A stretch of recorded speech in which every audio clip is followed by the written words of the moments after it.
UP तक के subscribers अब 60 लाख। आपका बहुत बहुत शुक्रिया।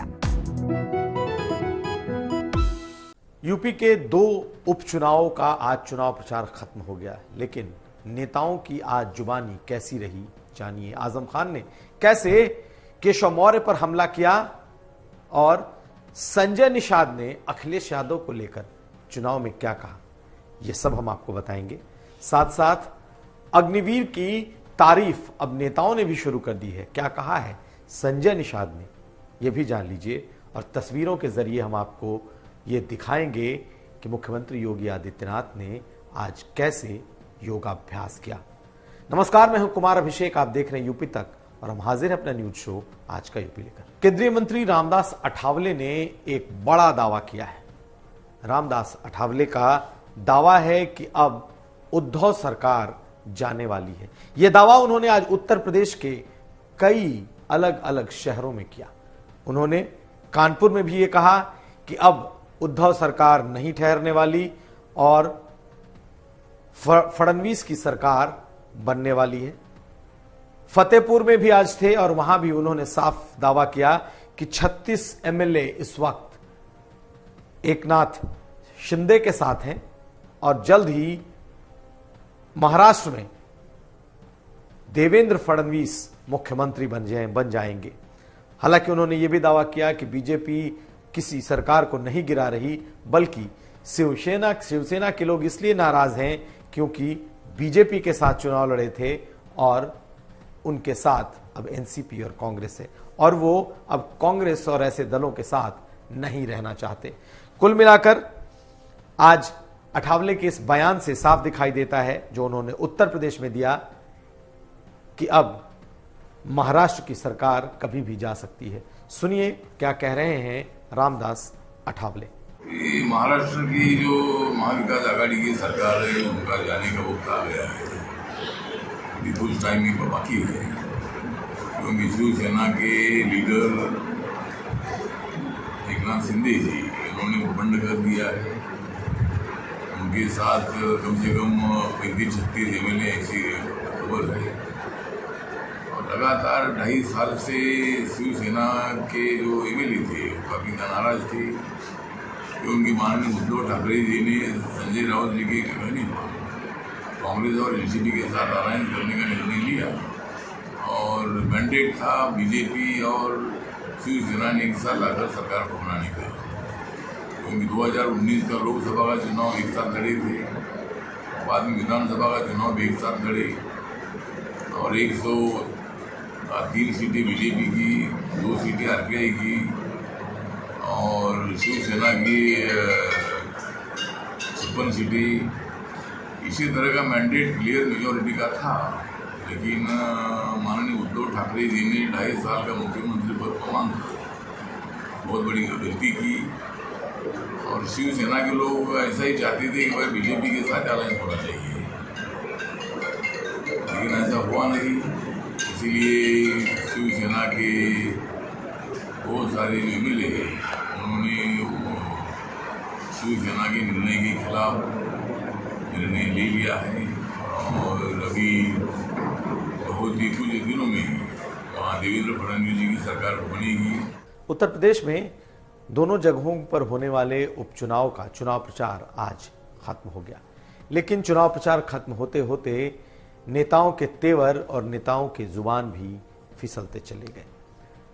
आजम खान ने सीधा हमला केशव मौर्य पर कहा और उनके बारे में कहा कि हारने के बाद उन्हें विधान परिषद की सीट खैरात में मिली है, यानी कि उनका सीधा हमला केशव मौर्य पर रहा।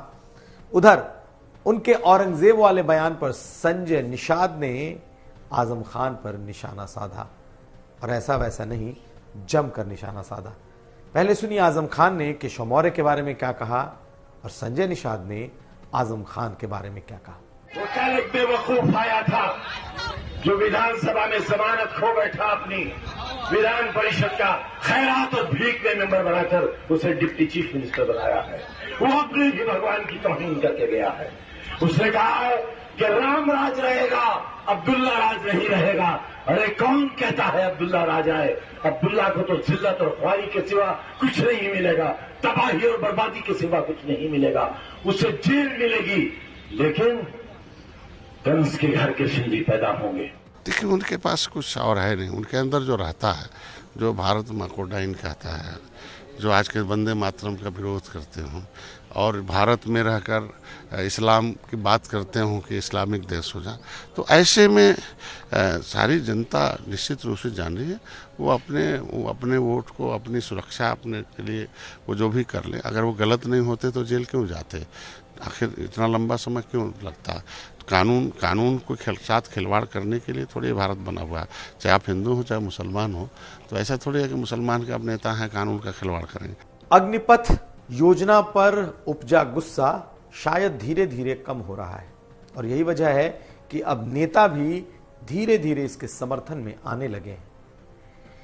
आज निषाद पार्टी के अध्यक्ष और योगी सरकार में मंत्री संजय निषाद ने अग्निपथ योजना की, यानी कि सेना में भर्ती के लिए आई इस नई योजना की जमकर तारीफ की और कहा कि ये देश के हित में है, युवाओं के हित में है और सेना में नौकरी देश में देश प्रेम के लिए, देश के लिए लड़ने के जज्बे के लिए की जाती है, न कि सरकारी नौकरी पाने के लिए।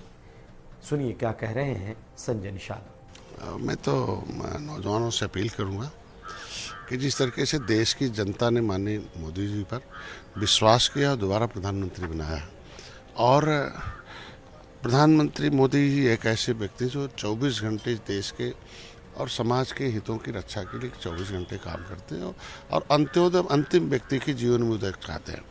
पिछली सरकारें किस तरीके से तुष्टीकरण होती थी कि यही अनाज गोदामों में सड़ रहा था, गांव का गरीब भूखों मर रहा था। कैसे गरीब का जीवन चल जाए भोजन, कैसे उनके बच्चे जो तड़प तड़प के मर रहे थे, मैं तो डॉक्टर हूँ, उनके लिए आयुष्मान भारत है। किस तरीके से आज के दिन में जो झोपड़ी नहीं बन रही उसे आवाज़ दिया बिना भेदभाव के।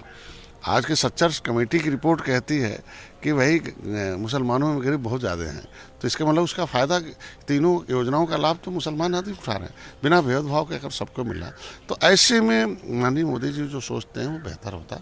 नौजवानों के हितों के लिए भी सोचा, देश के राष्ट्र के लिए।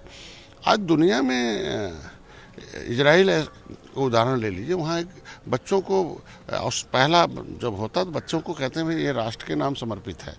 तो समर्पण की भावना, राष्ट्रवाद के अंदर की भावना अलग होता है।